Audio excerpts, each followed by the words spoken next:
Muito bem.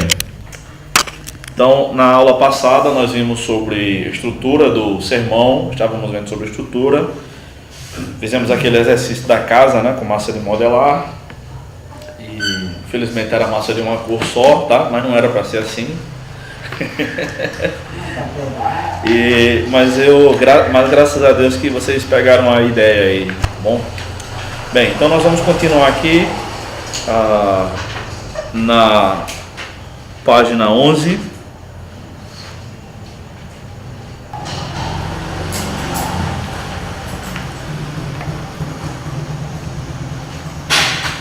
Nós vimos que a estrutura do sermão, vimos algumas estruturas, né, duas, aqui eu apresento aqui na apostila, e eu vi, comentei, e nós lemos aquele texto Esté, capítulo 4, dei um exemplo de como dividir o texto para pregação, tá? Aquela parte de dividir o texto é a parte mais difícil do sermão, tá? Na minha opinião. Como a gente pode dividir os pontos principais?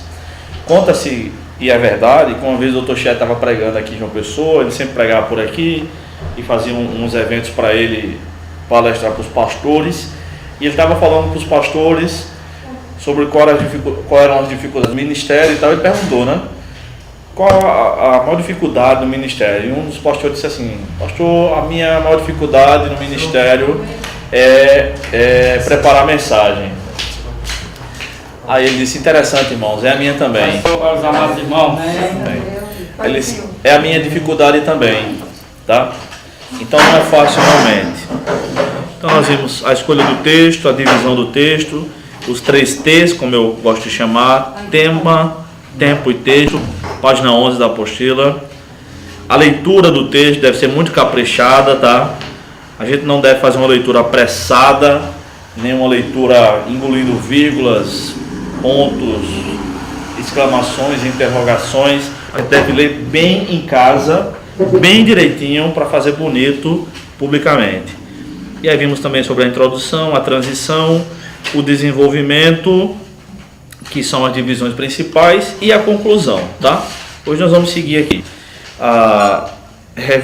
revisando ainda, que de acordo com Karl Lackler, um escritor sobre o assunto, na opinião dele, a estrutura do sermão é essa daqui, com divisões principais, ilustrações, aí por último, em terceiro lugar, a conclusão e a introdução, e só por último aquilo que vai ser levado para o púlpito, o esboço do sermão. Bem, e nós encerramos falando sobre isso aqui, né? Alguns acham que o ideal é levar muita anotação para o púlpito, outros acham que não, e aí vai de cada um, tá bom?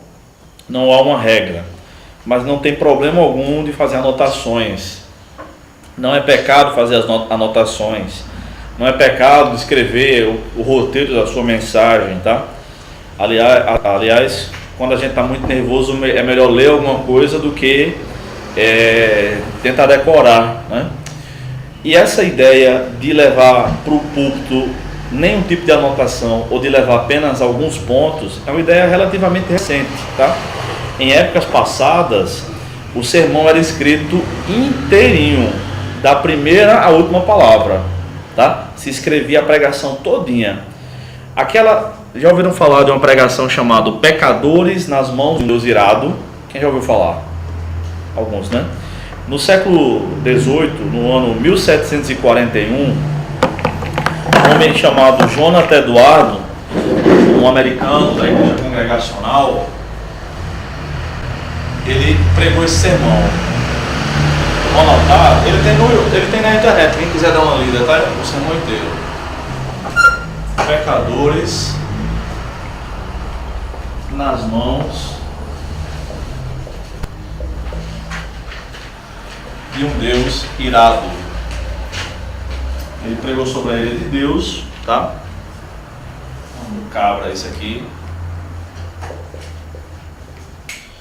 E ele era míope. Todo míope é cego, eu sei porque eu sou míope também. Além de miopia eu também tenho astigmatismo, então eu sou cego 2 vezes, tá? E ele pregou assim, ó, com a lamparina numa mão, digamos que fosse uma lamparina, e com a anotação assim na outra mão, o sermão assim. Ele sempre pregava assim. E ele lia o sermão inteiro. Enquanto ele pregou esse sermão, Edwards era um homem de muita oração, um um servo de Deus, pai de 11 filhos, a esposa dele também de muita oração. Enquanto ele pregou esse sermão, as pessoas se agarraram nas colunas do templo onde ele estava pregando, com medo de cair mesmo no inferno. Numa parte do sermão que ele disse assim: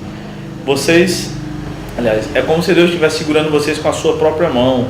Vocês não caíram ainda no inferno porque Ele está segurando vocês. A sensação que muitas pessoas tiveram lá foi que iam cair mesmo no buraco ali. Se agarraram às colunas do templo. Foi um negócio muito dramático. E Deus usou esse homem para liderar, vamos dizer assim, um avivamento nos Estados Unidos, tá? E ele pregava lendo. John Stott, que a gente tem citado aqui, tem muitos livros em português, né? Muitos livros já traduzidos. Foi um pastor anglicano, falecido há pouco tempo, falecido aí há uns 5 anos mais ou menos. E ele pregava lendo também todo o seu sermão, tá?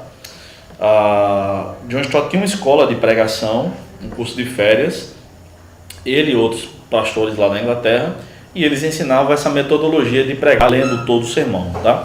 Isso não é comum aqui na nossa época, no século XXI, mas não é pecado, como alguns podem fazer parecer, tá bom? Eu vi uma vez só uma pessoa pregando, lendo o sermão.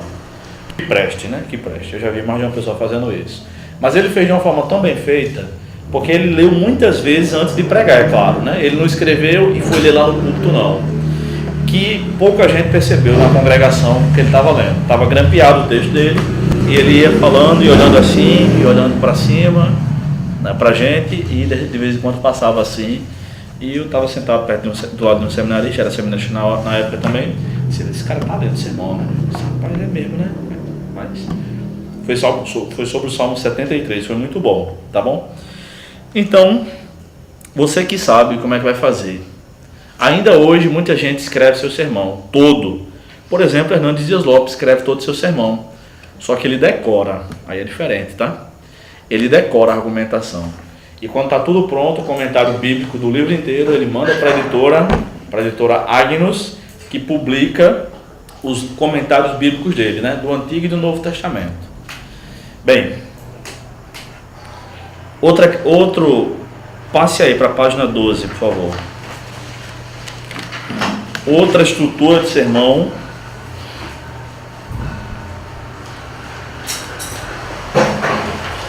É do próprio John Stott. Ele dá 6 passos aqui. Primeiro, escolha seu texto. Não, pode estar para mim. Bota para mim, por favor. Tava bom. Mas está muito para a parede. Tá bom, legal. John Stott diz aí: escolha seu texto, escolha o seu parágrafo, o texto bíblico onde você vai pregar, tá? Medite sobre ele. Meditar sobre o texto é trabalhar o texto propriamente dito, tá? É ler, reler, dividir o texto, é isso. Isole o pensamento dominante. O pensamento dominante é o que a gente chama de tema. Qual o tema dessa passagem aqui? Só é possível fazer isso depois que ler bastante o texto, né? Meditar bastante sobre ele. E não prestem muita atenção nesses títulos que estão aqui na Bíblia em negrito, no começo do capítulo. Isso aqui não serve para quem vai pregar não, tá bom? Isso é só para quem está lendo a Bíblia, para quem está começando a ler a Bíblia, tá? O seu tema nunca pode ser esse aqui, tá bom? Seu tema é sempre fruto do seu estudo. O tema, você está falando desse do cabeçalho. Não pode ser esse aí não, que está em negrito não. Tem aqui no meu: Davi dispõe-se e a peleja contra os gigantes. Aqui... Esqueça. Isso é só para achar o texto na Bíblia. Certo. Tá bom? É um guia, né? Essa parte aqui eu já sabe. Pronto. Então isole o pensamento dominante. Serve como um tema. É só pra... Como a gente viu semana passada, né? Esther capítulo 4. O tema ali é sobre os planos de Deus, não é? O capítulo 4 está inserido numa história maior do livro de Esther, que é um livro pequenininho, mas fala sobre os planos de Deus. Então, como lidar com aquilo, né? Número 4. Organize sua matéria para servir ao pensamento dominante. É dividir os pontos principais propriamente dito. É o que nós temos aqui, vários exemplos, a partir da página 6. Não, a partir da página 5. A partir do finalzinho da página 5. A suficiência da graça de Deus. É o tema, é o pensamento dominante. Barnabé é um consolo para a igreja, é o pensamento dominante. Então, nesse caso, a matéria para servir ao pensamento dominante são os pontos principais, conforme os exemplos aí, tá? É disso que John Stott está falando. Página 12 da apostila. Número 5. Acrescente a introdução e a conclusão. Agora que você já sabe qual é o tema, aí você coloca uma boa introdução e uma boa conclusão. E número 6, escreva a sua mensagem e ore por ela. Veja que John Stott não diz, escreva seu esboço, escreva seus pontos principais. Ele diz, escreva a sua mensagem, porque ele realmente escrevia a mensagem inteira. Tá? E ore por ela. A oração, um amigo meu disse que a oração devia ser, para cada 5 minutos de pregação, devia ter 1 hora de oração. John Stott fala sobre esse tempo para o estudo, tá? No livro dele, Eu Creio na Pregação, ele diz que sempre perguntam a ele qual é o tempo adequado para fazer uma pregação, né? Ele diz que gastava em média 1 hora de estudo para cada 5 minutos que ele fosse falar. Então, se ele fosse falar meia hora, um sermão de meia hora, é mais ou menos 6 horas de estudo. Então, isso não é tão não, tá? Tanto assim não. Mas é uma média, tá? Há exagero de alguns pregadores, tá? Há um cara chamado John MacArthur, ele diz que a pregação só presta mesmo se forem gastos 30 horas de estudo nela. Então, no contexto dele, ele vive para pregar e para escrever, então ele tem tempo. 30 horas de estudo é de segunda a sexta, 6 horas por dia. Nem todo mundo tem a capacidade dele, nem a incapacidade dele, nem o tempo disponível que ele tem, nem a paciência que ele tem. Tá bom? Isso é uma média, gente, de quanto tempo de estudo para saber se a gente está indo pelo caminho certo aí. A Bíblia não diz quanto tempo deve ser. Lembrem disso, o mais importante é o que a palavra diz. Então, John Stott recomendava mais ou menos isso. Então, se você vai fazer uma pregação de meia hora, 40 minutos, para você organizar uma boa pregação, dá mais ou menos um dia todo de trabalho. Então, dá mais ou menos de 6 a 8 horas mesmo. Lendo o texto, lendo outras traduções. Daqui a pouco, quando o juízo cansa, né? Quando a cabeça cansa, para um pouquinho, vai tomar uma aguinha, relaxa um pouco. Quando descansar, você volta, lê comentário, lê outro comentário. Daqui a pouco você percebe que um dos pontos está errado. Você apaga aquele ponto, coloca outro. Dá mais ou menos um dia inteiro. Então, se você fizer o trabalho de segunda a sexta para pregar no domingo, ser 1 hora e meia por dia vai ficar beleza. Tá bom? Mas é uma média. Alguma pergunta, alguma questão? Uma pessoa dessa, estudando do jeito que esse abençoado estuda, ele passando 5 anos nessa peleja aí, depois de 5 anos ele está pronto para pregar até no fim do mundo. Será? A não ser que o cara seja, porque pelo amor de Deus, o cara vai passar 80. Ele é um profissional. Exatamente. Eu acho que não, porque sempre dá um nervosismozinho. Mas dá, sempre dá. Não tem nervosismo pra ele. Dá sempre. No caso é professor, essa questão que o professor mesmo falou, na mensagem, se torna uma coisa natural, querendo ou não, porque você começa a fazer e você vê que o tempo não dá. Se você der uma data, eu vou só ler, não. Quando você lê, aí você não precisa olhar outra coisa. Então, as necessidades vão levando, daqui a pouco você vê que você gastou 30, 1 hora, 1 hora e meia. Sim. Às vezes até no dia, às vezes não é muito tempo. Quando você está dentro daquilo que você quer fazer aquilo, às vezes o tempo passa tão rápido que nem percebe. A gente acha pouco. Pouco, faz 2 horas que eu estou lá. Eu acho interessante uma vez que eu estava, uma vez o professor meu passou um exercício de leitura e eu peguei um livro enorme para ler da palavra. Só que quando eu comecei a ler um pouquinho todo dia, chegou um ponto que eu estava lendo 5, 6 capítulos sem dar fé. Eu emendava a leitura e a necessidade é que eu queria ler mais, se eu olhar pro tempo, já tem passado quase 4 horas, 5 horas. E não tem assim. E cada um tem um ritmo de leitura, né? Eu leio devagar, mas é porque eu sou perseverante. Mas minha esposa lê muito rápido. Quando a gente lê alguma coisa assim, ela mostra uma coisa na internet e ela ri na metade do que eu tô lendo, eu não gosto. Ela já leu. Ela ri. Espera essa terminar de falar. Não, ela ficou engraçada, ela ri, né? É o tempo dela, né? Então, ela lê muito rápido, muito rápido. Às vezes alguém mostra uma coisa para ela no trabalho, o pessoal pensa que ela não olhou, mas é porque ela já, assim que ela foi alfabetizada, com 4 anos, o pai dela comprava muito gibi para ela. E eu não, eu comecei a ler mesmo quando eu tinha 15 anos. Então perdi 10 anos aí, a infância toda e parte da adolescência, sem praticar a leitura. É claro que eu não vou ter o mesmo ritmo que ela nunca. E alguém que nunca lê nada, não lê um livro por mês, não vai ter o meu ritmo também. Então cada pessoa tem que entender o seu ritmo também, tá bom? Sem se aperrear, eu não me aperreio. Olha, correu a notícia na internet há alguns anos, uns 2 anos mais ou menos, que D.A. Carson, aquele irmão que esteve pregando aí no Congresso da Juvep, que ele lia entre 300 e 350 livros por ano. Então a gente ficou no Facebook discutindo, eu disse, essa conversa eu não acredito e tal. Aí ele veio, né?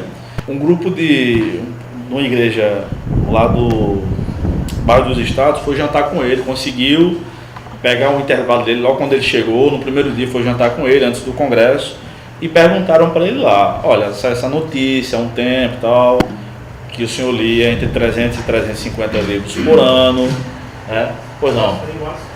O Wallace é aquele ali? Ó.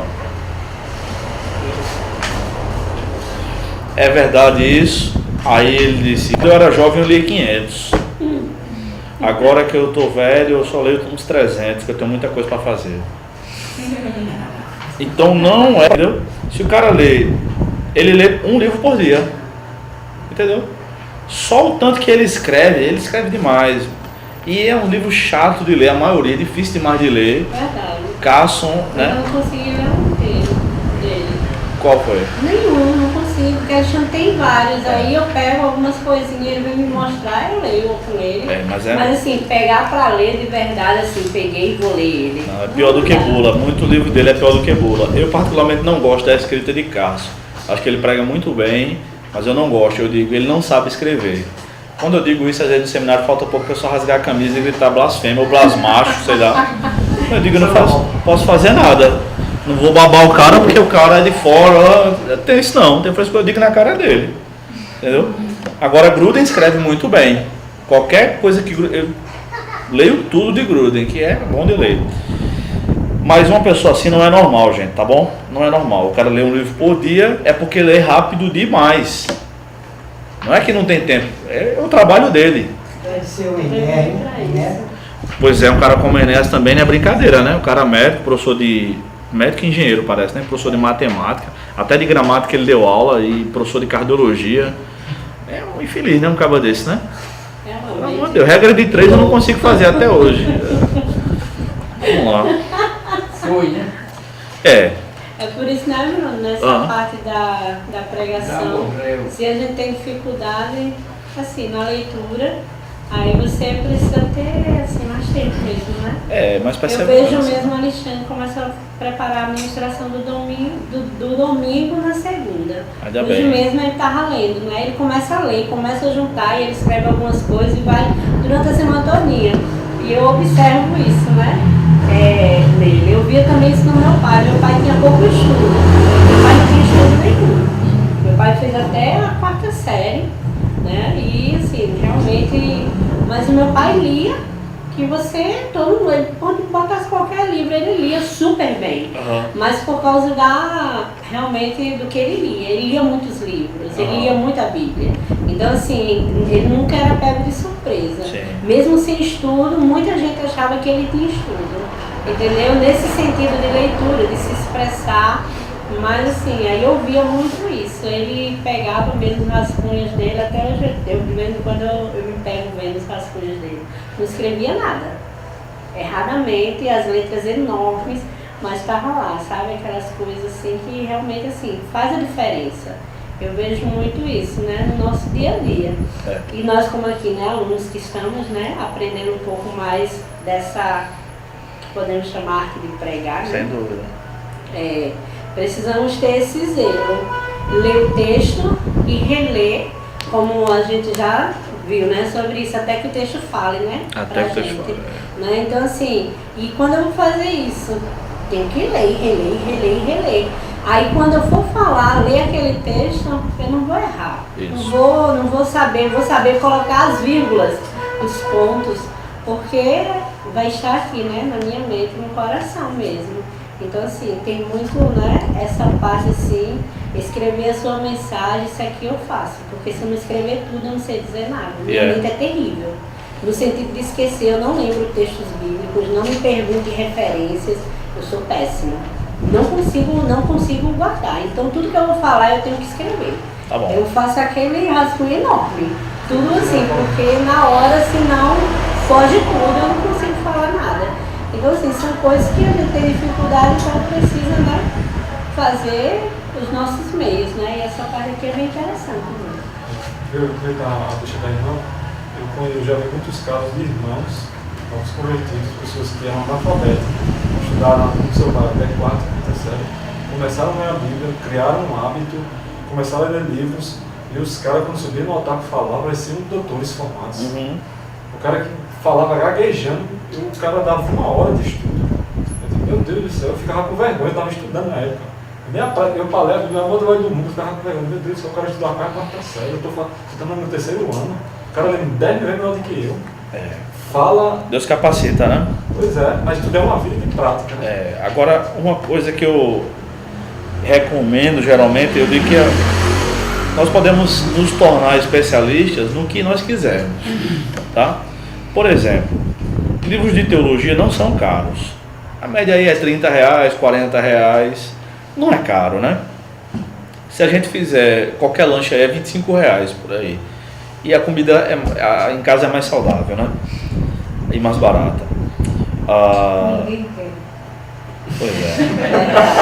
Ninguém quer fazer uma pizza em casa, né? Ou um hambúrguer. Não, às vezes a gente quer descansar, né? Enfim, não é muito Mas não diferente. precisa descansar. É só certo. Mas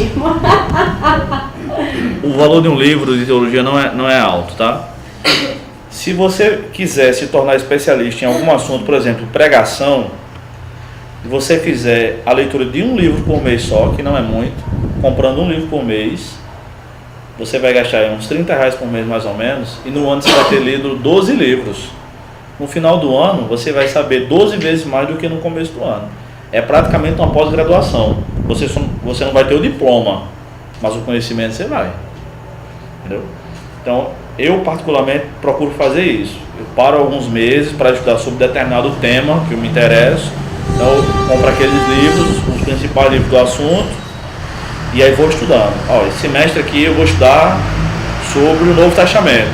Então eu me dedico a ler o Novo Testamento e a estudar aquele assunto, as questões que eu tenho mais fraqueza. Isso aqui eu não entendo, isso aqui... e aí eu foco naquilo. Acabou. Passou aquele período, eu me dei por satisfeito, ou abusei, porque abusa também, vou pesquisar outro assunto. Eu digo, não, agora eu quero pesquisar esse outro assunto. E aí estudo 1, 2 anos sobre aquele assunto, mas é claro, alternar a leitura também, senão eu não consigo dar aula, né? Enfim, é uma dica para quem quiser se especializar em qualquer assunto. Invista em livros e valendo. Você lê um pouquinho por dia, você não vai cansar, tá? Bem. Mas eu noto que o povo não gosta de ler, não. A maioria do povo não lê, né? É por isso que a gente tá do jeito que tá nesse país, né? Tem paciência pra ler. É uma pessoa que compra 1000 não lê. Não é nenhum, né? Com isso. Pelo menos é assim, o sistema faz com que você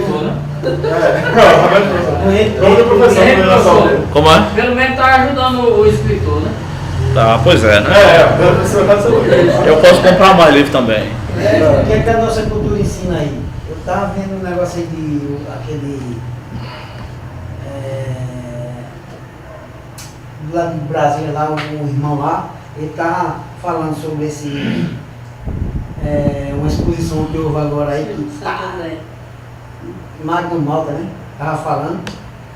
Que é que os nossos políticos ensinam. As coisas erradas, ir para dentro dos nossos lares, para dentro do colégio, essas coisas todinhas, né? Mas a verdade não ensina. Não investe na educação para que você venha aprender a ler, não dá incentivo nessa parte. Mas o que ele está falando ali, meu Deus, mostrando as formas. O povo mais leitor do Brasil são os evangélicos. Aí fica calado, olha, fica calado. Nós, evangélicos, os católicos, os macumbeiros. Não, mas os evangélicos não se calaram não, viu? A ordem dos pastores aí batistas e muitas igrejas se pronunciou. Ninguém poucos deles estão calados. Gente, A mídia se levanta aí, danado. vamos para a apresentação do sermão aqui, que é a pregação propriamente dita, né? Eu coloquei o pregador, mas não é a pregação, tá? O John Stott fala aqui sobre Lutero, 9 características que o pregador deve ter, na página 12. Na opinião de Lutero, essa é a opinião dele do século XVI, tá? O pregador deve saber ensinar sistematicamente, ou seja, ter uma cabeça organizada, né? Ter boa perspicácia, é aquela pessoa que tem entendimento das coisas. Ser eloquente, a pessoa pode ser eloquente sem falar alto, tá? É uma pessoa que tem argumentação lógica, vai convencendo, né? Sem grito. Tem gente que é mais animado, né? Mas mesmo assim, quem fala baixo, por exemplo, Shedd era muito eloquente, mesmo na velhice, porque ele sabia argumentar, né? Ter uma boa voz é uma característica que ele deu aí. Ninguém aguenta ouvir Araci da Top Term pregando, né? Sabe aquela mulher da Top Term? Ela faz uma propaganda de 1 minuto, a gente não aguenta. Imagina ela sendo a pastora da tua igreja. Eu não aguentava não, aqui para nós eu não aguentava não, tá? Então, uma boa voz é interessante, cuide da sua voz. Mas isso aí é a forma de cada um, né, professor? Claro, pode um pregar assim na calmaria e outros saber só pregar. Dando a grito pra cima. É normal, né? É normal, é isso que eu estou dizendo. Alguns falam mais animados, se exaltam mais, né? Mas isso é de cada um, né? A pessoa não pode ser uma pessoa no púlpito e uma fora do púlpito, né? O cara fala alto, é animado, não sei o que, no dia a dia fala mais alto do que um baiano. Você sabe que baiano só fala alto, né? Baiano, porque eles gritam demais, pelo amor de Deus. Todo baiano que eu conheço fala gritando. Eu digo, não precisa gritar não, eu tô te ouvindo.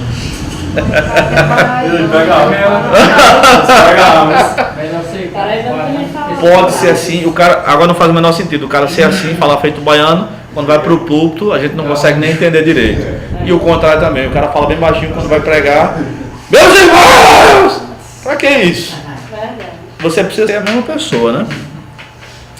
Número 5, ter uma boa memória, claro.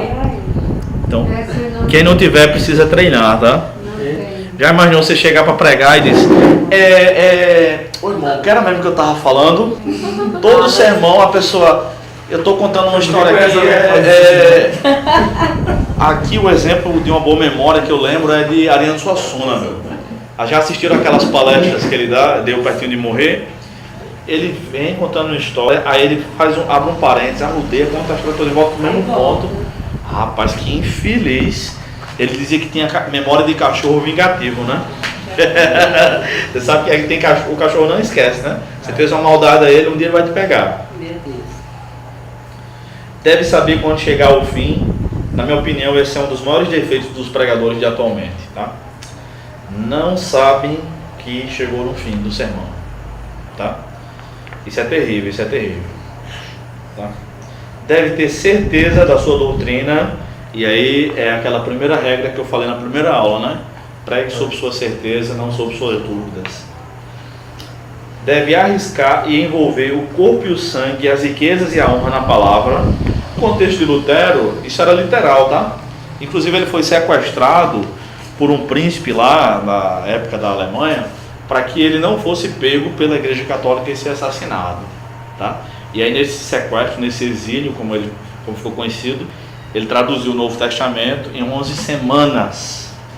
11 semanas! É um fenômeno ainda hoje de tradução. Lutero, inclusive, é estudado no curso de tradução daqui da Universidade Federal. Eu tenho uma amiga que cursa e ela é crente. A gente estava conversando sobre isso. Até do nome, né? Teve o nome de Cavaleiro, para que não reconhecer assim. Foi Cavaleiro Jorge. Deixa eu crescer barba, trocou e tal. Foi, exatamente, Cavaleiro Jorge.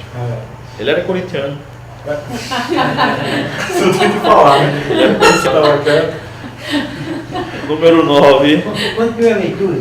Continua a leitura. Você não estava quieto, eu estava marcando o tempo, você ia falar alguma coisa. Vamos lá. Quanto que é a leitura que é sua irmão? Não alterar nada do campeonato, a gente passou 4 jogos sem ganhar, ninguém chegou nem perto. Você vai bater o resto de hoje. Rapaz, é duro ser humilde, o cara que é corintiano é duro ser humilde. Eu tenho um pecado tanto com arrogância nesse sentido aí. Mas vamos lá. A gente ganha pouco, mas se diverte. Número 9. Deve-se deixar zombar e escarnecer por todos. Isso aqui é a humildade, o pregador tem que ter humildade, né? A gente falou na aula passada sobre Apolo, né? Que foi era um cara tremendamente um pregador tremendo, né? A gente viu lá em Atos 18.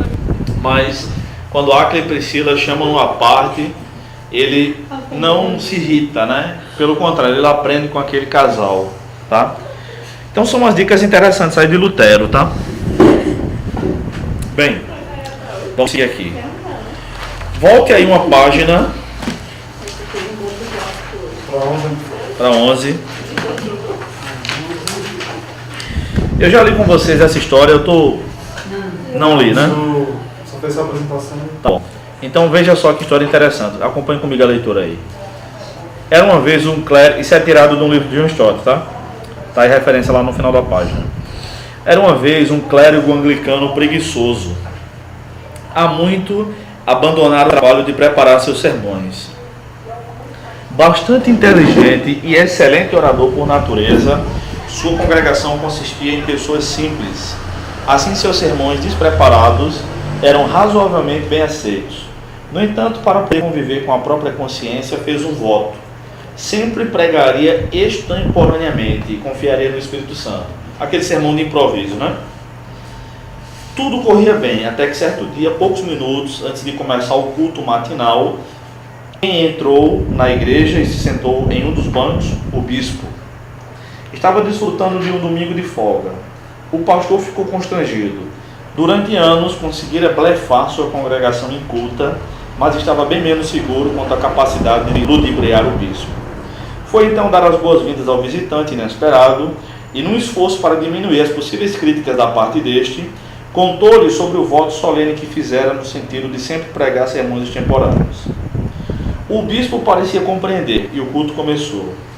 No meio do sermão, entretanto, o bispo se levantou e saiu, deixando o pregador muito consternado. E depois do culto, achou na mesa da sala pastoral um recado que o bispo rabiscara rapidamente. Absolvo você do seu voto. Havia ainda um pastor presbiteriano americano cujo pecado dominante não era a preguiça, mas a presunção. Qualquer semelhança é mera coincidência. Frequentemente jactava-se em público com o único tempo que precisava para preparar seu sermão de domingo eram os poucos momentos necessários para preparar seu sermão de domingo. Desculpa, me enrolei aqui. Frequentemente jactava-se em público que o único tempo que precisava para preparar seu sermão de domingo eram os poucos momentos necessários para eu repeti aí, né? Para andar até a igreja, a casa vizinha. Talvez você possa imaginar o que os presbíteros fizeram. Compraram para a igreja uma casa pastoral a 8 quilômetros de distância. Ainda não terminei minha pequena parábola ecumênica. Também havia um pregador batista que não tinha pecados evidentes, como os do colega anglicano e do presbiteriano. Seu problema, se podemos chamá-lo assim, era a superespiritualidade. Tampouco preparava seus sermões, mas isso não tinha ligação com a preguiça ou orgulho. Pelo contrário, devia-se à piedade genuína. Assim como seu irmão anglicano confiava no Espírito Santo, mas diferentemente do colega, apelava às Escrituras para apoiá-lo, em vez de apoiar-se ao voto feito por ele. Vocês leram as palavras de Jesus em Mateus 10, 19 e 20? Perguntava aos amigos em tom de surpresa genuína quando se aventuravam a corrigi-lo. Não se preocupem quanto ao que dizer ou como dizer, mandou Jesus, pois não serão vocês que estarão falando, mas o Espírito do Pai de vocês falará por intermédio de vocês. O que esse irmão ingênuo deixou de fazer foi ler as palavras do Senhor em seu contexto. Na realidade, o contexto começa assim: mas quando os prenderem, e se refere não à igreja, mas ao tribunal, por minha causa vocês serão levados à presença de governadores e reis, disse Jesus. Dava a entender que em semelhante situação, talvez não tivéssemos oportunidade de preparar a defesa. Então o Espírito Santo nos dará as palavras exatas para falarmos. A promessa de Jesus tem trazido grande consolo aos presos que não têm advogado de defesa. Ela não oferece consolo para pregadores demasiadamente preguiçosos, orgulhosos ou piedosos em relação à preparação de sermões. Já pensou? Quem nunca viu alguém se arrogando, dizendo que não precisa estudar, basta ler a Bíblia, orar e na hora Deus vai dar a mensagem, atira a primeira Bíblia. Eu já vi muito irmãos assim. Quando dá tempo da gente conversar, eu converso, né? Mas geralmente são pessoas arrogantes. Que aí dizem, não, você é porque você acha que sabe demais, porque você é um seminário, não sei o quê. Não é isso, gente. Não é isso, né? A gente começa a conversar sobre a Bíblia. A Bíblia mesmo mostra como deve ser feito o negócio. Mas quando não dá, eu fico calado. Quando não dá tempo de conversar, explicar algumas coisas, eu fico calado. Mas faço de conta que não ouvi. Senão eu vou arrumar só uma inimizade. Não deve ser assim conosco. Isso é um trabalho muito sério, tá? Você confiaria num médico que não se dedicou para estudar as doenças que você pode ter? Você confiaria num professor da universidade que não estuda a sua matéria para dar aula? Porque a gente vai, com a palavra de Deus, vai fazer justamente o contrário, né? Não deve ser assim. Nós devemos nos preparar para ensinar direitinho a palavra de Deus. Tá bom? Bem, vamos lá. Alguma pergunta, queridos? Alguma colocação? Alguém me ligou no curso de inglês, você me indicou. Você me indicou. Na verdade foi uma válvula de escape. Foi, você não lembra de ninguém agora. Eu tinha que colocar 40 pessoas, né? Ah, foi? Eita. Foi uma apresentação. Falou Fabrielson, disse, I don't know. Ok. Bem, semana que vem vocês começarão a pregar, tá? No segundo horário eu vou fazer o sorteio e vamos trabalhar nessa estrutura, tá? De como será esse sermão, tá?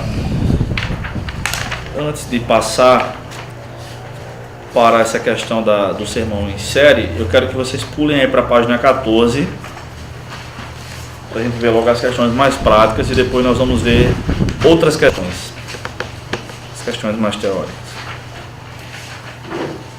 Toda pregação deve consistir na explicação do texto bíblico e a aplicação, tá? Vamos ver um versículo da palavra de Deus que nós já vimos algumas aulas. Esdras 7:10. Vocês sabem decorado já, né?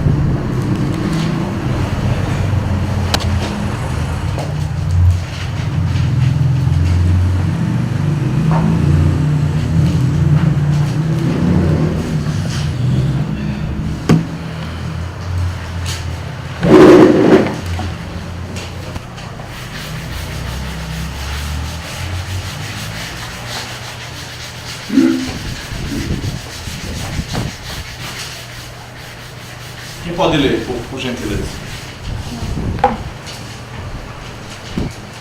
Aqui é ver. Não, essa é. Casa aqui, rapaz, esse quarto. Em casas não veta nada. Esther 7:10. Não, Esdras. Eu falei Esther não, né? Não. Quem pode ler?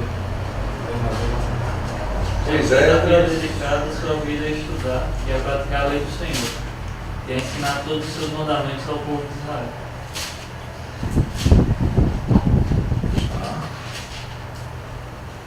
Praticar e ensinar, é isso?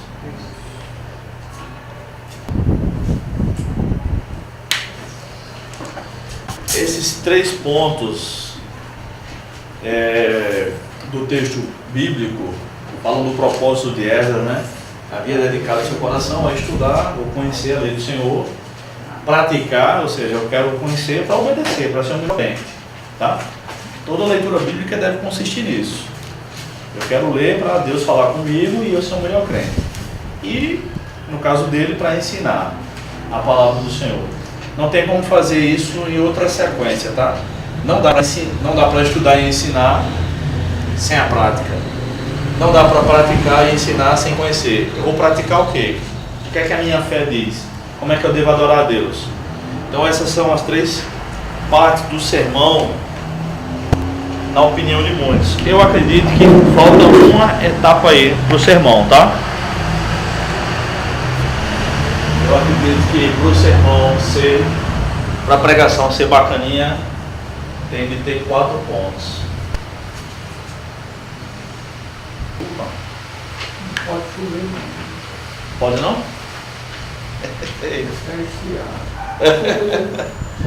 Gente, vamos lá.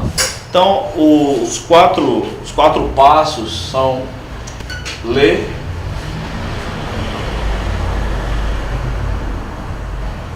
dividir,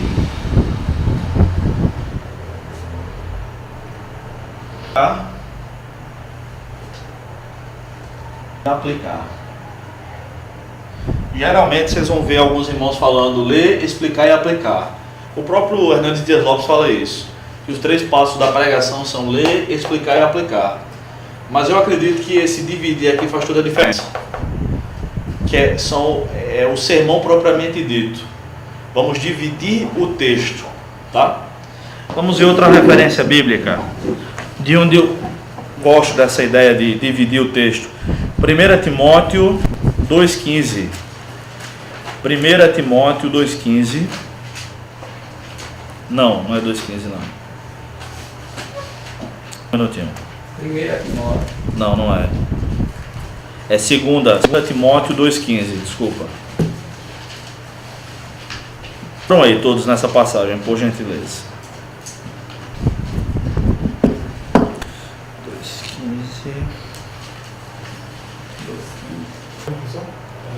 2 Timóteo 2,15.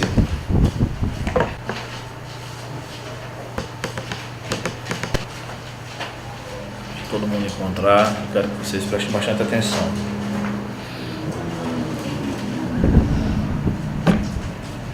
Eu te vi terça-feira de manhã no centro. Era você? Às 7 da manhã, mais ou menos, passando na frente da C&A. Vestido azul.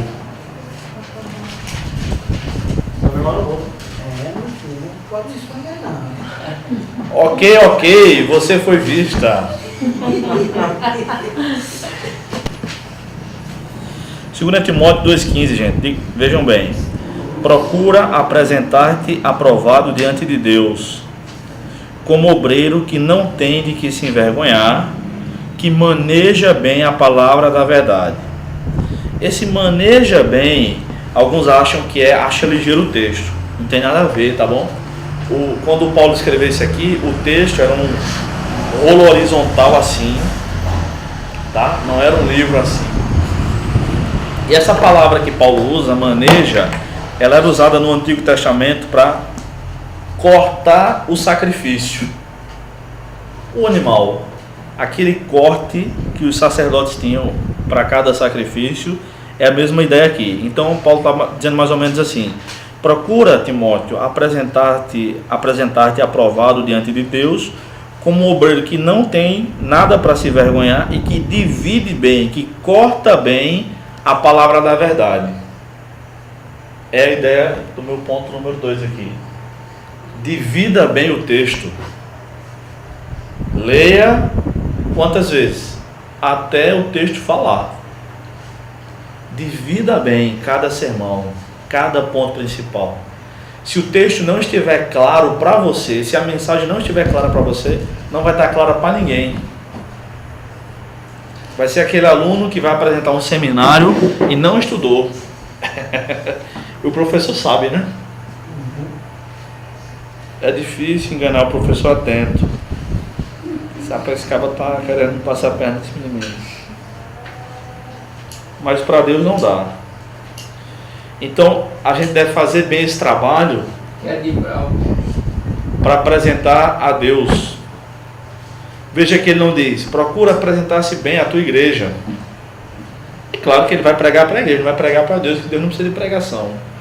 Mas é um trabalho para Deus, como todo trabalho de todo cristão deve ser para Deus. Quem trabalha com marcenaria, quem é pedreiro, quem é não sei o que, quem repõe, quem faz bolo e salgados e doces e aleluia. Tá bom, não importa o trabalho, tá? Mas esse trabalho é ainda mais sério. Então faça bem o trabalho, se apresente bem diante de Deus, como alguém que fez o seu próprio trabalho. Não deixe passar.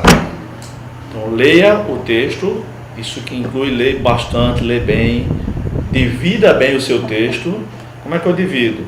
Peça ajuda a alguém, conte comigo, fala comigo no WhatsApp. Esse texto está bem dividido. Agora não faça como uma vez eu dei um curso de pregação básico do básico, 3 noites só de aula. Aí um abençoado mandou o texto para mim, acho que ele era uma sexta-noite, sábado-noite, um negócio assim. Professor, quero pregar esse texto amanhã, como é que eu divido ele? Quais são os pontos? Está de brincadeira, né? Eu falei para ele, disse: não, meu irmão, não é assim não, você divide o texto e vem que eu lhe ajudo. Não vou dividir o texto para você não. Não vou mesmo. Pegando antes desse texto aqui, professor, que você leu agora, essa questão do manejo. Na nossa aplicação, como você falou, dia a dia, uma vez uma pessoa, no começo da minha fé, eu me lembro que ela me questionou quando eu fui enviado para estudar música. Pô, você preparar para treinar outras pessoas. Eu me lembro que uma pessoa me questionou. Disse: mas eu preciso disso, que eu não tenho a capacidade. Eu me lembro que o meu pastor disse: mas eu preciso enviá-los para que ele se capacite mais. Para que ele faça aquilo mais bem feito ainda. E eu quero que eu prepare mais pessoas. Sim. Hoje eu entendo que essa ideia de manejar é um preparo para aquilo que você vai fazer. Então Deus está exigindo que nós devemos ser preparados. Sim, claro. Timóteo, veja aí, na primeira carta, capítulo 4,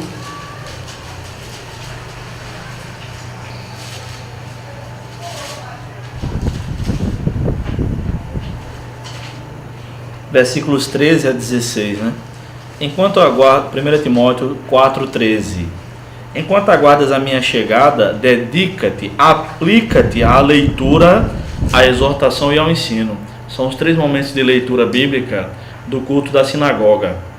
Paulo era um fariseu, né, convertido, e o culto que ele conhece não é o culto do templo, mas o da sinagoga. E é o que ele ensina a Timóteo. O culto que nós herdamos é o culto da sinagoga, o culto dos fariseus e não dos saduceus.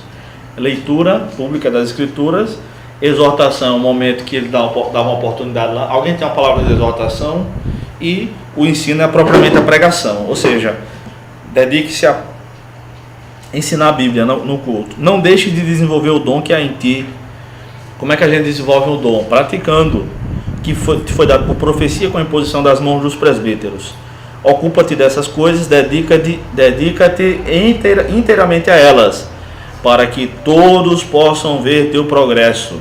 O bom pregador, aquele comprometido, é aquele que com o passar dos anos vai pregando cada vez melhor. Não é aquele que sai do seminário pipocando e daqui a 5 anos não prega coisa nenhuma. Ixi, esse cara só fala, esse sermão já pregou aqui 57 vezes. A pipoca sai crua. Pois é, tem cuidado de ti mesmo e do teu ensino. E aí vai, tá?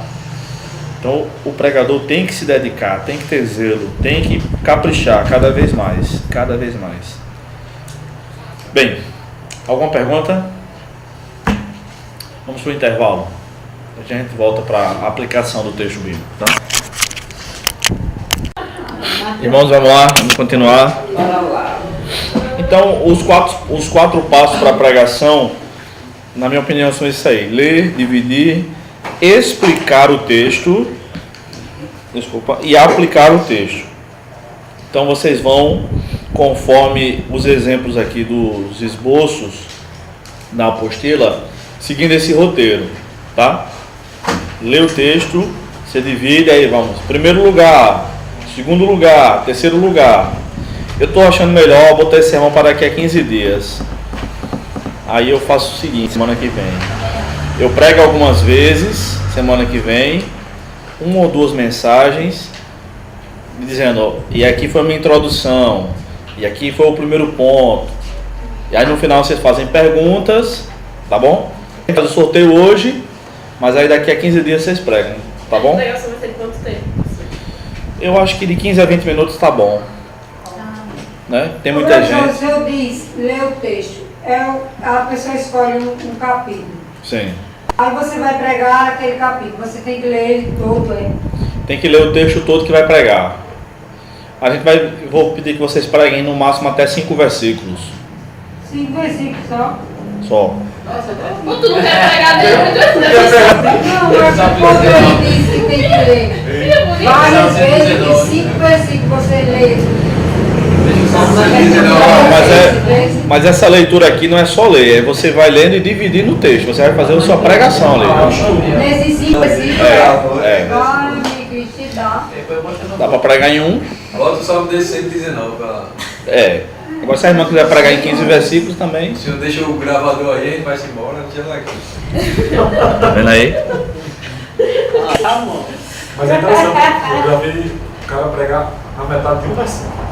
O cara pregar a metade de um versículo. Pega só a primeira parte de um versículo e prega 30 minutos. É possível. Meu Deus, tá? Então, informação. É verdade. A pregação é a explicação do texto, tá? Às vezes nós tendemos a fazer o seguinte: a gente lê o texto, aí divide mal, pula a explicação e vai para a aplicação. O tutano da pregação, o principal, o que está dentro do osso, é a explicação do texto. De acordo com essa passagem da Bíblia, nós percebemos que é assim, assim, assado. Jesus fez isso. E vocês têm que trabalhar bem o texto. Tem que explicar bem. Por que ele disse isso? Por que não disse aquilo? Você vai pregar Gênesis 22. Como é? Vai tirar uma foto? Manda abraço. Abraão foi sacrificar Isaac. Você tem que explicar como é que foi aquilo. Tá bom? Como deve ter sido? Será que Abraão dormiu naquela noite? Se você tem filho, é mais fácil você entender a passagem. Eu não tenho, para mim é mais difícil. Empiricamente falando, né? Experiencialmente falando. Literal. Pois é, eu não tenho filho, né? Mas Abraão tinha 2. O filho querido dele, né? Então você precisa explicar bem a passagem, tá bom? A pregação é a explicação do texto, tá bom? Pregar é explicar a Bíblia. Mais uma vez, pregar as convicções. Sim, você tem certeza do texto, então prega o texto, que você tem certeza. Você está inseguro, engata a primeira. Não engata a primeira, muito bem. E como é que você faz para estudar o texto? Bem, vocês que fizeram o curso comigo, tem aquele livro, aqui, é Luiz, né? É Luiz. Luiz, tá bom? Vai resolvendo os problemas ali. Aquele livro já dá para começar alguma coisa, né? Tem um resumozinho de cada livro da Bíblia. Se você não tem, vá para Bíblias de estudo, notas de rodapé, estudos na internet. Se não tem, se tiver melhor, comentários bíblicos. Aí você precisa ler os comentários bíblicos.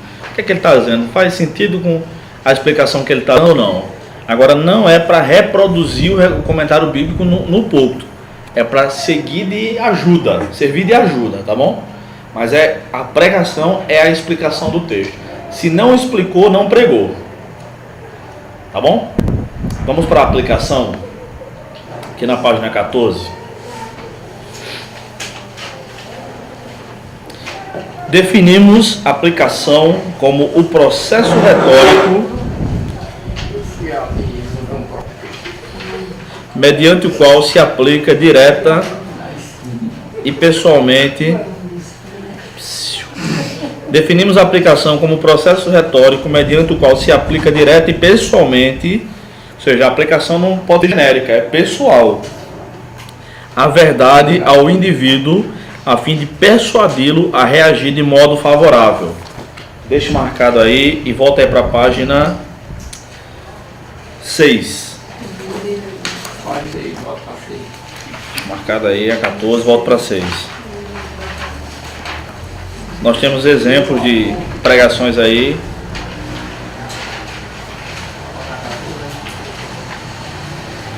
Por exemplo, nesse sermão biográfico aí, Barnabé, um consolo para a igreja, né? A gente deve, na definição aqui, dizer assim, que a pregação é aplicada à verdade ao indivíduo, a fim de persuadi-lo a reagir de modo favorável. Então você está pregando esse sermão, Barnabé, um consolo para a igreja. Em primeiro lugar, ele foi um doador. E aí explica o texto, Barnabé doou, ele doou consolo à igreja, e depois ele doou um terreno à igreja, tá? Ele vendeu o terreno, deu dinheiro para a igreja usar aquele dinheiro no que precisasse. Isso é a explicação, é o que ele fez, é o que está no texto. E aí vem a aplicação, que é persuadir o indivíduo a reagir de modo favorável. O que você pode doar para o reino de Deus? Barnabé tinha muito consolo para doar. Ele era filho da consolação, não? É o que significa o nome Barnabé. Ele tinha um terreno que sentiu-se movido por Deus para vender aquele terreno e doar o dinheiro para a igreja. Mas às vezes você pode também doar suas orações para a igreja. Você pode doar parte do seu tempo para uma visita. Isso aí é aplicação. É o que nós temos a ver com isso. A explicação é o texto. O que é que o texto está dizendo? A aplicação é nós. E hoje? E eu com isso? Tá? E aí você vai fazer as aplicações em relação ao primeiro ponto aqui. Barnabé é um doador. Tá? Eu estou explicando direitinho, tá claro para vocês? O que você... Tá não? Não, isso não existe não, entende? Isso é uma mulher muito inteligente. Presta atenção. A explicação é o que está na Bíblia. Quem era Barnabé? O que é que ele doou? Ele não foi um doador? Não estou dizendo aí que ele foi um doador. Ele doou consolo e doou um terreno. Isso é a explicação. A aplicação é o que nós vamos fazer. Nós vamos imitar Barnabé. E aí o pregador tem que dizer: o que é que você pode doar? Um terreno, um consolo ou outra coisa? Pode aí doar... é com as palavras do pregador já. Isso. É a palavra, você vai doar uma visita, você pode doar uma oferta para um necessitado, pode doar uma cesta básica. Coloque nas mãos de Deus para que você seja também um doador, tal como Barnabé foi um doador.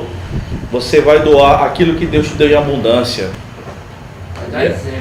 Isso, aí você vai dar exemplos e assim o ouvinte vai entendendo. Talvez você nem toque, por exemplo, talvez eu esteja pensando em doar um par de sapatos. Eu estou ouvindo o irmão Luiz pregar, mas ele não diz, doe um par de sapato, mas eu entendi. Opa, tem aquele par de sapato que eu não estou usando mais, está servindo mais.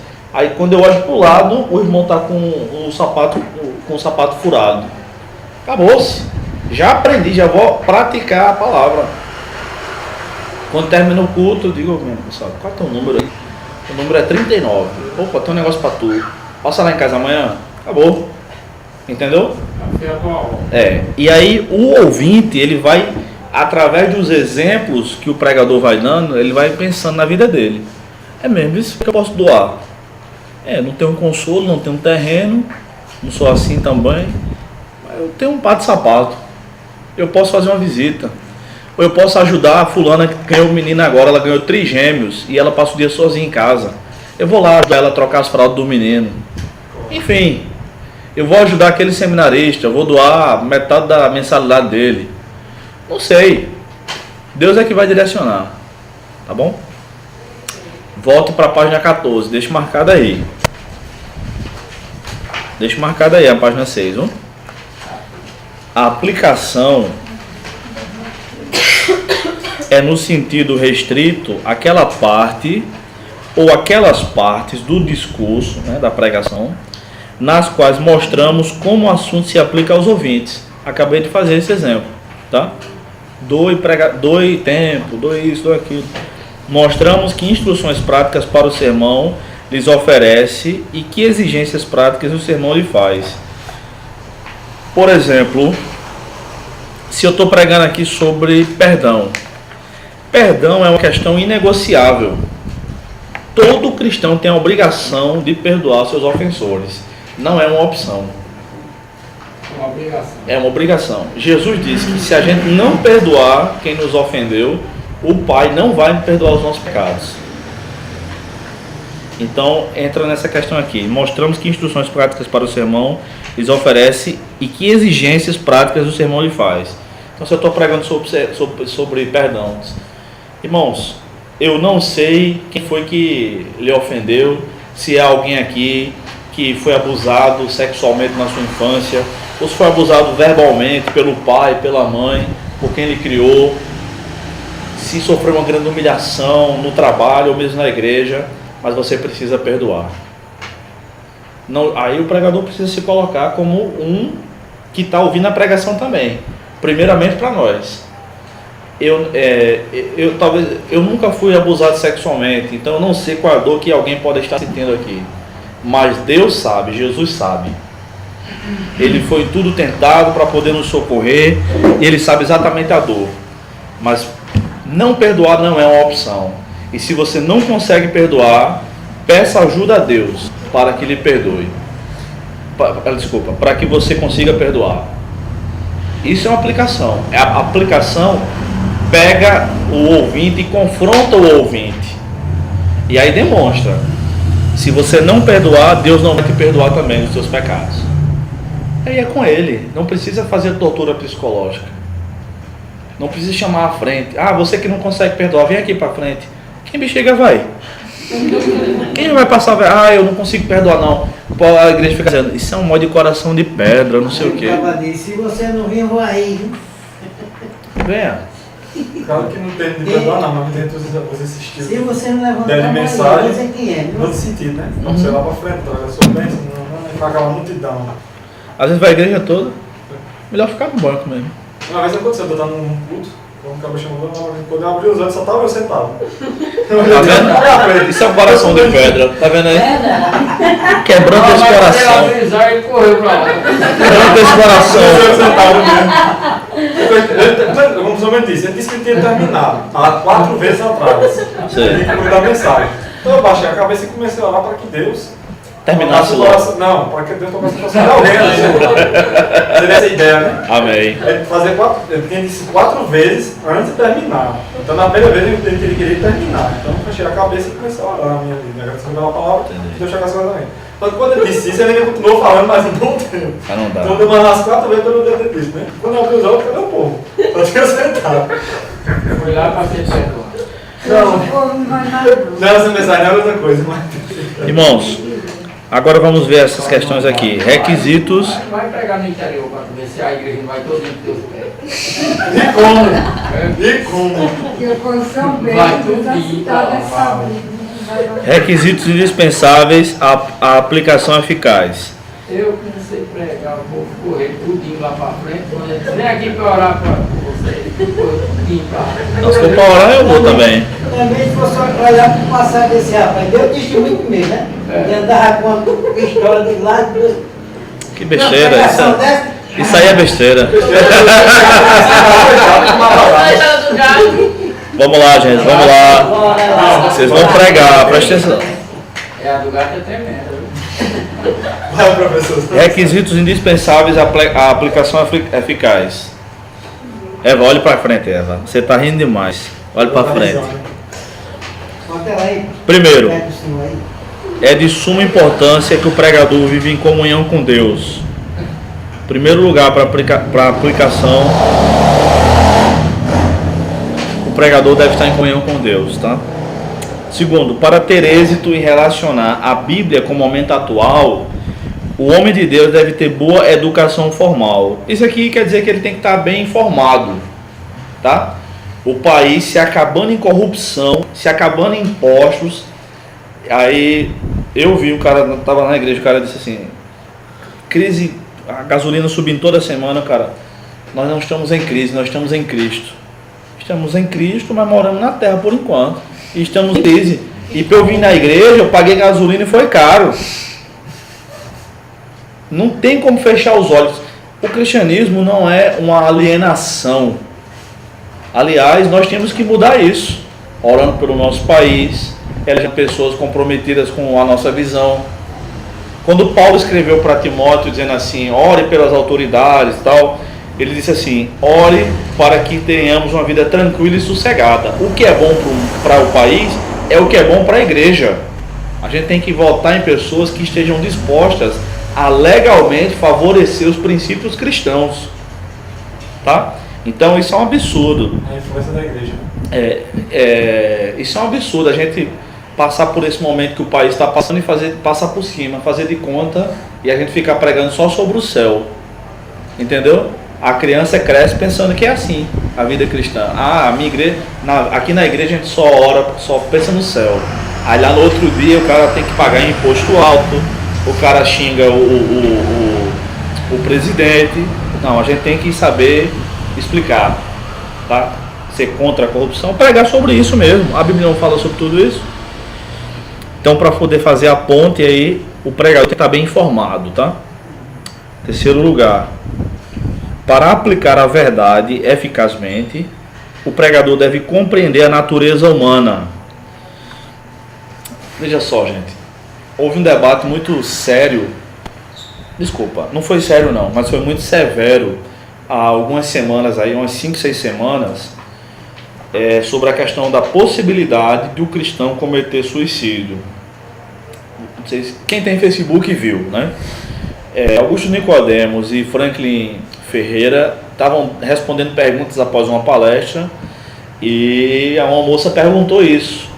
Parece que o tema nem foi sobre isso, a palestra. E eu acho que eles responderam muito bem, apesar de ter sido pego de surpresa, eles responderam de maneira pastoral, mas eles falaram da possibilidade. Eu concordo com eles, não vai dar tempo a gente debater aqui os pormenores, mas aí eu acho que foi muito feio o negócio, porque o pessoal que diz, não, o crente jamais pode pensar na possibilidade de um suicídio. Gente, há muitas doenças que levam uma pessoa a pensar no suicídio. A depressão é uma dessas doenças. O cara que está com depressão severa, ele não está pensando em morrer, ele está pensando em sair daquela dor. E o pregador precisa conhecer a natureza humana, precisa conhecer esse tipo de doença, precisa saber que o que é gripe vai para o médico, mas o que não resolve-se com oração. E a depressão é uma doença, tá? Claro, deve-se orar, claro, mas medicamentos, tratamentos existem para ajudar. Então o pregador precisa conhecer a natureza humana. Quem sofre duas vezes na igreja, porque ele sofre pela doença e sofre pelo preconceito que enfrenta. É uma dor terrível, é uma dor da alma. Spurgeon, né, um dos maiores pregadores da história, lutou contra a depressão durante mais de 30 anos, dos 17 anos até a morte, mais ou menos 52, 53 anos. Então, na época dele não havia ansiolíticos e psicotrópicos, né? Aqueles remédios que tarja vermelha e tarja preta. Então ele não tinha um alívio na alma. Ele não tinha, de repente vinha aquele desejo de morrer. Durante muitas vezes Spurgeon subiu para a plataforma, que ele literalmente subia, era uma plataforma de madeira, e não conseguiu pregar. Era mais de 3 mil pessoas para ouvir ele pregar lá, semanalmente. E ele subia e travava, porque o cara não consegue falar. Então, o pregador precisa conhecer, compreender a natureza humana. Precisa saber que esse tipo de coisa existe. Professor, mas por que quem tem depressão só pensa em morrer? Por ninguém é um cão? Não, meu irmão, ele não pensa em morrer, ele pensa em fugir daquela dor. Porque é uma dor de... do povo que tem depressão quer saltar das alturas. Ele quer acabar com a dor. Com a vida. Não é com a vida, é com a dor que ele está sentindo. O padre Marcelo Rossi, ele não está muito bom ainda não. Mas não, ele ficou acabado, né? Ele ficou acabado. Ele passou por um bocado de tempo com isso aí. E está ainda em tratamento. Ele é 2 metros de altura, né? Ele fica acabado, infelizmente, né? Mas ele ficou bom ou ainda está? Ele está dizendo que não ficou bom. Não. Eu vi umas entrevistas aí, ele está em tratamento ainda. Quer dizer, se você está em tratamento, você não foi totalmente curado. Tem remédio, né? Tem remédio, tem que... Deve ter remédio para mim, então o negócio é sério. Não, isso é uma doença, gente. Isso é uma doença. Tem que ser tratado, tá bom? É a pior doença que a pessoa tem. Psiquiatra. Número 4. Para relacionar as verdades bíblicas com os problemas e situações dos membros da congregação, é necessário que o mensageiro tenha conhecimento das condições e interesse deles, tá? Então o cara planta uma igreja do lado da Universidade Federal, só mora um universitário ali, aí ele coloca uma faixa lá na igreja. Estudaremos 10 semanas sobre criação de filhos. Não vai ninguém. Não vai ninguém. Porque a galera que mora ali não tem filho não. Só está estudando na universidade. Mas ele bota uma faixa e diz: vamos fazer um estudo de 4 semanas sobre ciência e fé. Pode esperar. Pode esperar que a turma vai. Qual é a necessidade desse povo aqui? Tá? Então você vai pregar num lugar muito pobre, para quem muito chique. Vai pregar num lugar onde o povo mal tem sandália havaiana para calçar. Quando tem é com aquele prego lá. Mas tem que ir de maneira adequada, né? O cara vai com o terno da Romana, Vila Romana, pra quê, né? Já afasta o povo. Aí chega lá, bota um tablet no púlpito. Pelo amor de Deus, o cara quer pagar a conta do que é R$25 e não tem dinheiro. Precisa ter essa empatia, esse bom senso, tá? Do pregador. Como é? A medida certa. Isso. Número 5. Para comunicar as escrituras com eficácia, o mensageiro deve falar com naturalidade. Do jeito que você fala fora do púlpito, você deve falar no púlpito. Nada de falar aqui, normalmente, quando você só para pregar, meus irmãos, aleluia, pelo amor de Deus, né? Tem gente que se transforma. Parece radialista, aqueles radialistas de antigamente, né? Não pode. É engraçado. Viu aquele que foi embora aqui porque você queria. Tá gravando, né? Não sei se ele vai ouvir, né? Não, ele vai ouvir não. Ele muda a voz. Ele é a voz dele é do jeito. Ele pega o microfone é outro. Por quê? É porque os meninos do som não ajeitaram direito o microfone. A culpa é de Tiago e dos seus filhos. Não vou entrar ele não, viu? Hã? Fala parte do Tiago. Você me incluiu também na história. Pronto, vocês não ajeitaram direito o som, não. Não é o irmão que muda a voz, não. É vocês aí, o culpado. Não é não, Tiagão? Número 6. Finalmente, para obter a reação correta à mensagem, a reação correta não é o que você quer. Não é que o povo fique dando glória a Deus e aleluia. A reação correta é que o povo obedeça a palavra. O mensageiro deve depender inteiramente da ação do Espírito de Deus. Aliás, gente, em nenhuma pregação na Bíblia, nenhum pregador disse assim, amém, aleluia, quem pode dar um glória? Eu posso, dou se eu quiser. Não é para mandar não, né? Não precisa. Mas vícios de linguagem, né? São vícios de linguagem. Que a gente aprende. Dê glória, irmão. Aí pode só dar glória se quem estiver pregando mandar. Eu tive um pastor que ele prega, ele falando já é quase morrendo, sabe? Ele pregando é pior ainda. Ele prega assim, aqui em câmera lenta, sabe? A igreja dorme. Não dorme porque se acostumou. Passei 12 anos lá. O primeiro ano eu não entendi nada que ele pregava, falar a verdade. Aí ele fala bem baixinho assim, aí ele tem uma maneira de dizer assim, diga amém, irmão. O povo dava um amém tão natural no mundo, pelo amor de Deus. Tá. Vamos passar, vamos seguir. Página 15. O senhor leu o primeiro e explicou. De suma importância que o pregador vive em comunhão com Deus sempre, né? Sempre. Comunhão com Deus sempre. Princípios para... É difícil, né? É. Não, depois desse livro aqui, ó. Depois desse ensinamento desse livro aqui, é só... Se a pessoa comprar ele, se comprar ele lá, né? É por isso que nós vamos ler juntos.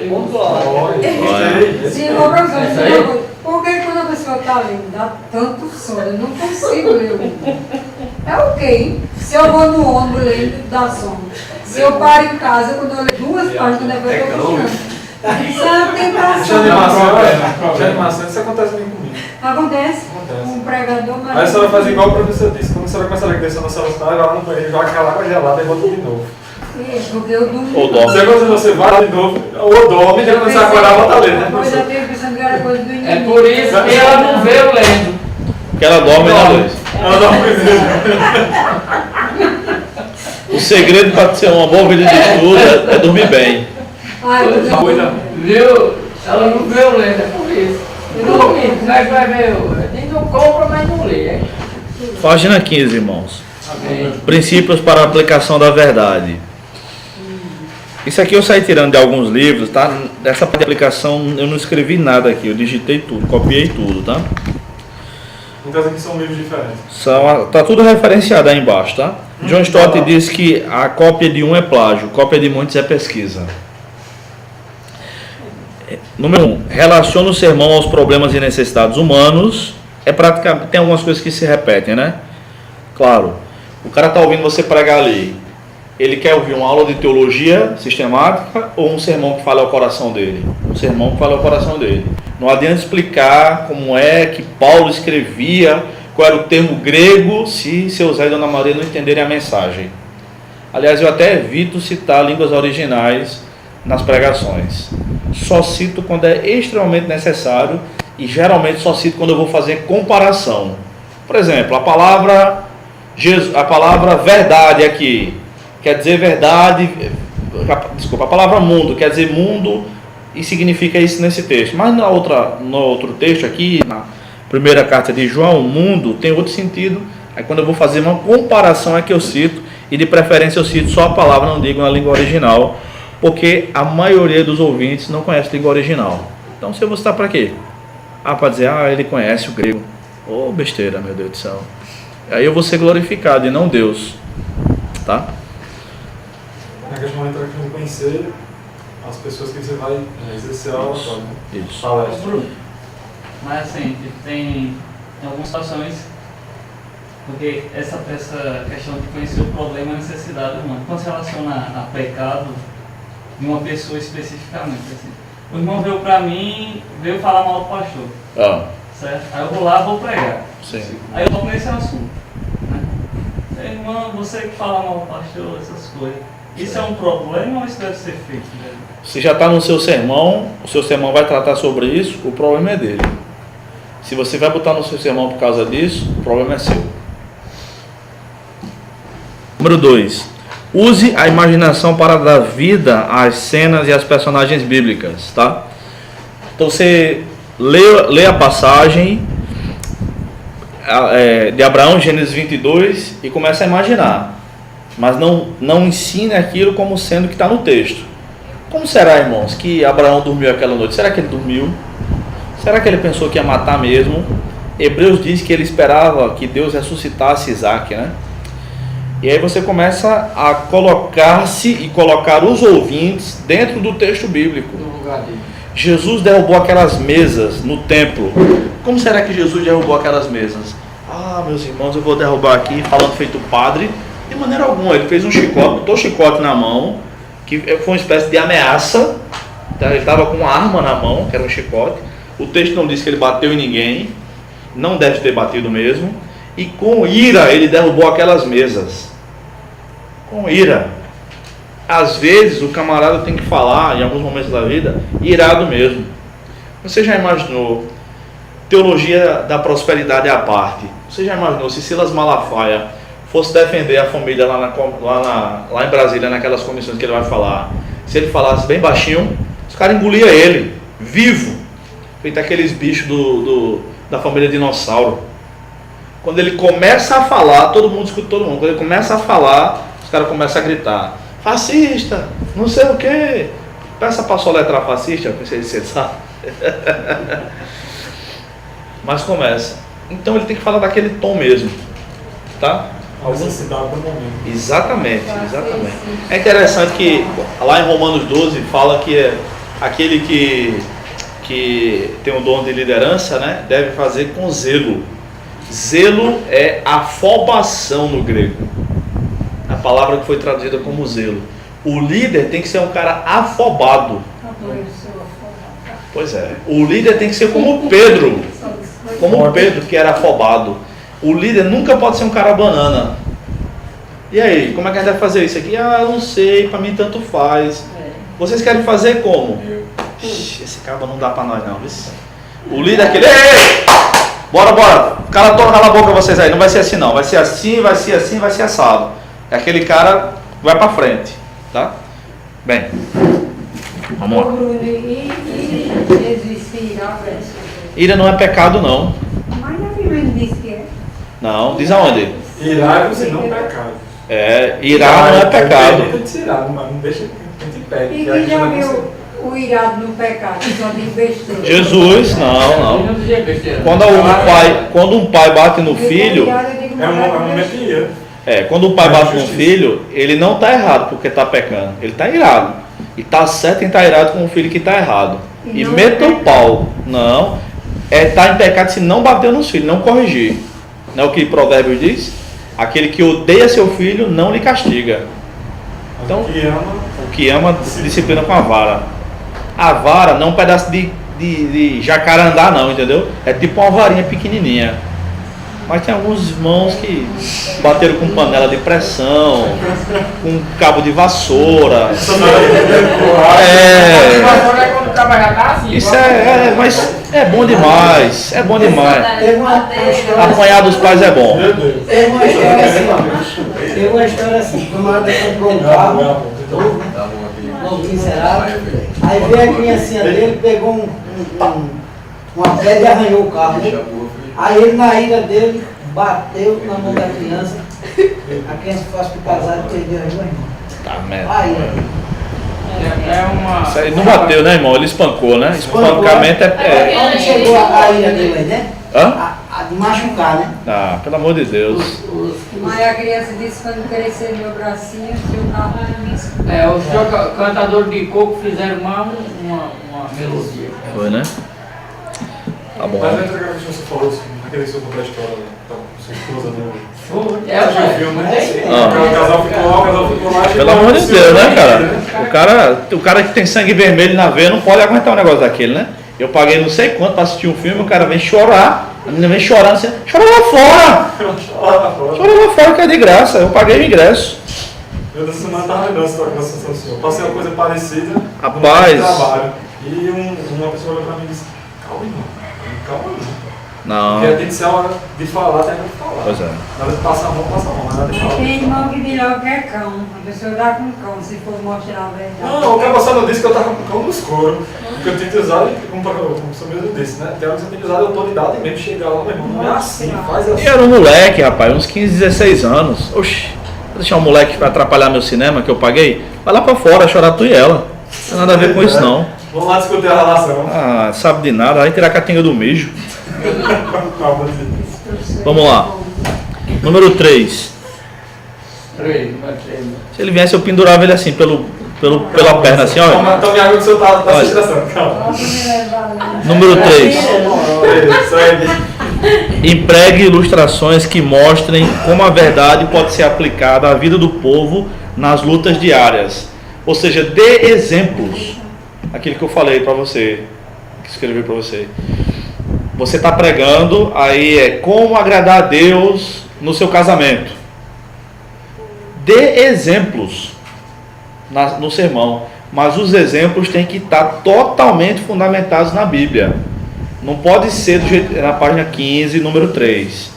Não pode ser da sua cabeça. Eu acho que o crente devia ser assim. Não é para pregar o que você acha. Tem que ter relação com o texto bíblico. Aquilo que você está aplicando é fruto da interpretação. Número 4.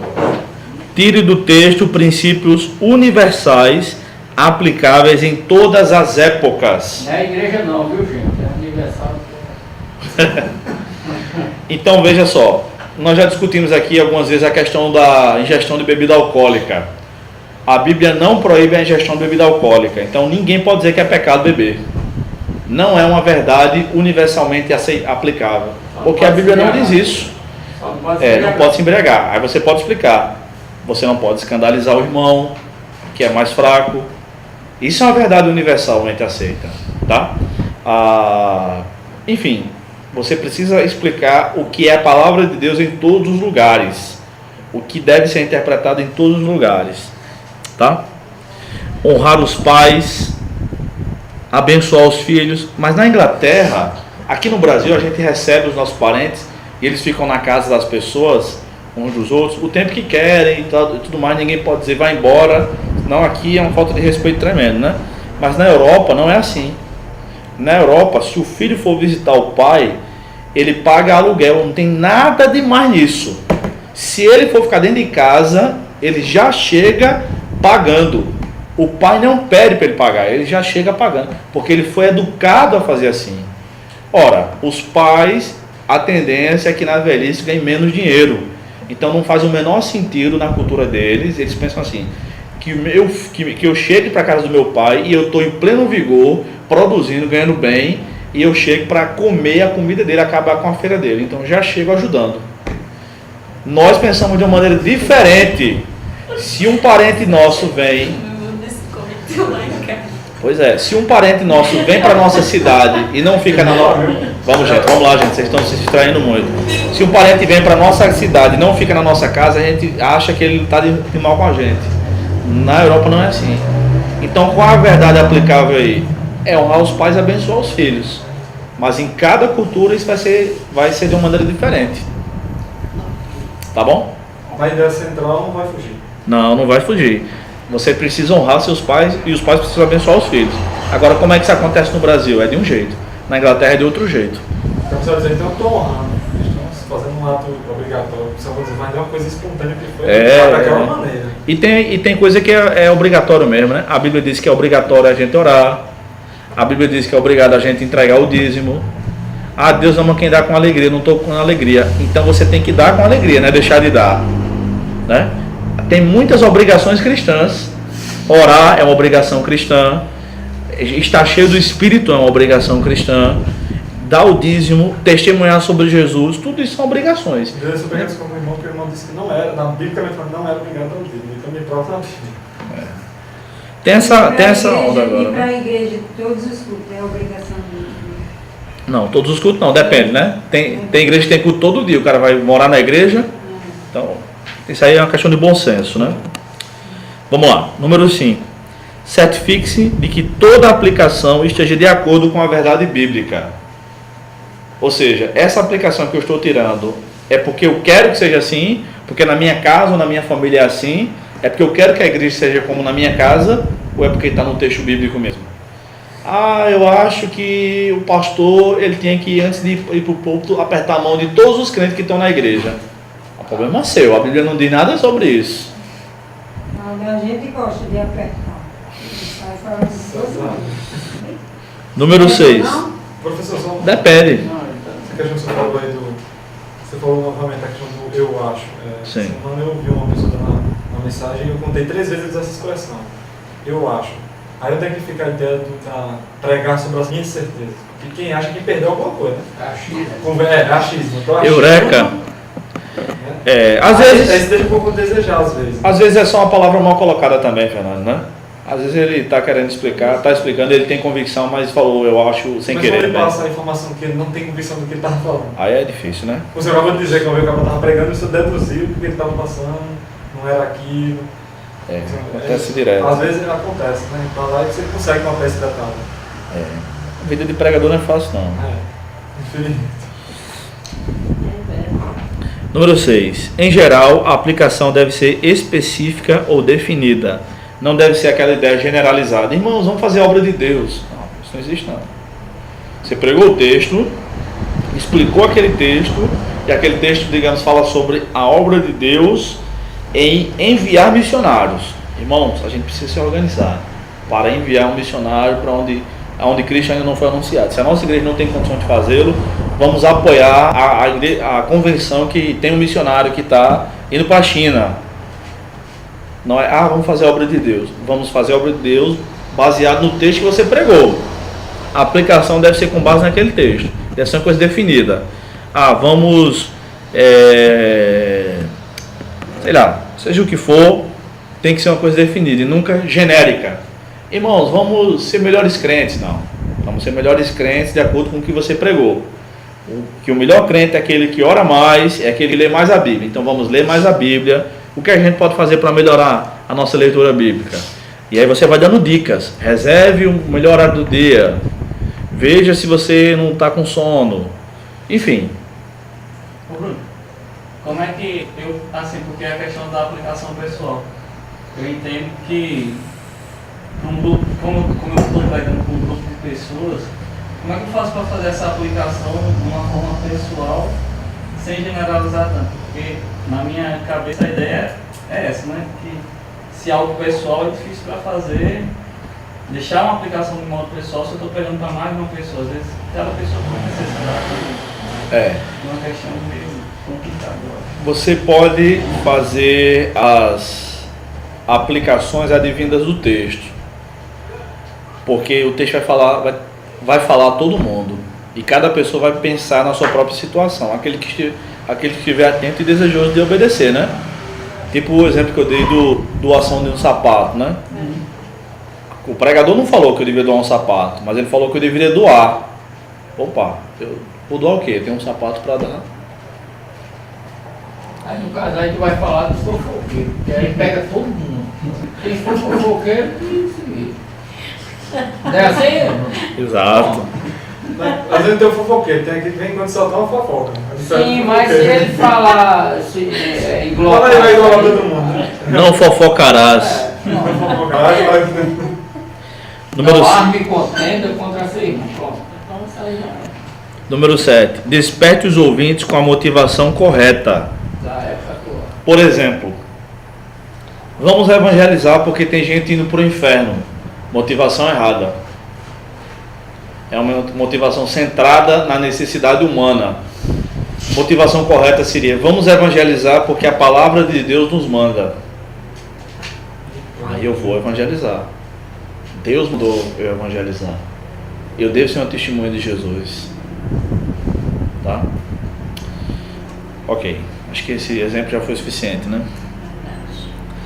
E número 8, já mencionei no exemplo anterior, relacione a verdade à época atual. Então relacione o texto bíblico à época atual. Por exemplo, abram aí, vou dar só esse exemplo para a gente encerrar hoje, tá? Deuteronômio capítulo 6. É o famoso Shema Israel. Ouve Israel. 6. Deuteronômio 6. Do verso 4 ao 9. Quem pode ler aí, por favor? 6 do 4 ao 9. Escute, povo de Israel, o Senhor e somente o Senhor é o nosso Deus. Portanto, amem o Senhor nosso Deus com todo o coração, com toda a alma e com todas as forças. Guardem sempre no coração as leis que eu lhes estou dando hoje, e não deixem de ensiná-las aos seus filhos. Repitam essas leis em casa e fora de casa, quando se deitarem e quando se levantarem. Amarrem essas leis nos braços e na testa, para não as esquecerem, e as escrevam nos batentes das portas das suas casas e nos seus portões. Ok.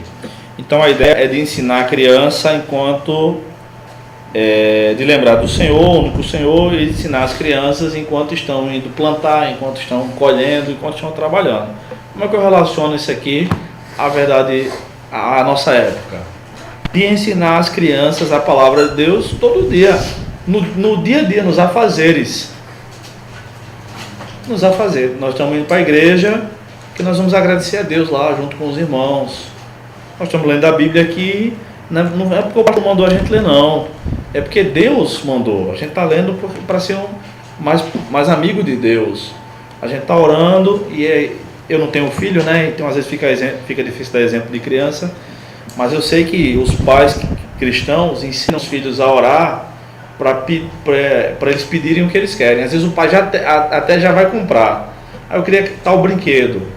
Eu achei interessante alguns exemplos que eu vi de pais cristãos dizendo assim: então peça a Papai do Céu. E aí ora com o filho: ó, Papai do Céu, me dê aquele brinquedo a Zezinho, aquela bola que ele quer. E aí daqui a 2, 3 dias o pai compra a bola, dá para ele. Ó, Deus ouviu sua oração. No frigir dos ovos, não foi isso mesmo que aconteceu? Foi. Porque o pai tem condições para comprar, comprou e deu para ele. Tá? Então, esse é um exemplo só de relacionar o texto bíblico com a época atual. Como é que eu posso obedecer esse mandamento hoje? Assim, assim, assado. Isso aqui foi uma ordenança da época, né? Foi. Uma ordenança de Deus ao povo da época. Eles repetiam isso diariamente, sobretudo de manhã. Muitos judeus ainda fazem isso. Repetem essa citação aqui, em hebraico. Tá? Irmãos, vocês preferem fazer um sorteio para as pregações ou não? Ou preferem qualquer um ir pregando? Sorteio. Sorteio? É melhor. É melhor? É justo, é justo. Então vamos fazer um sorteio.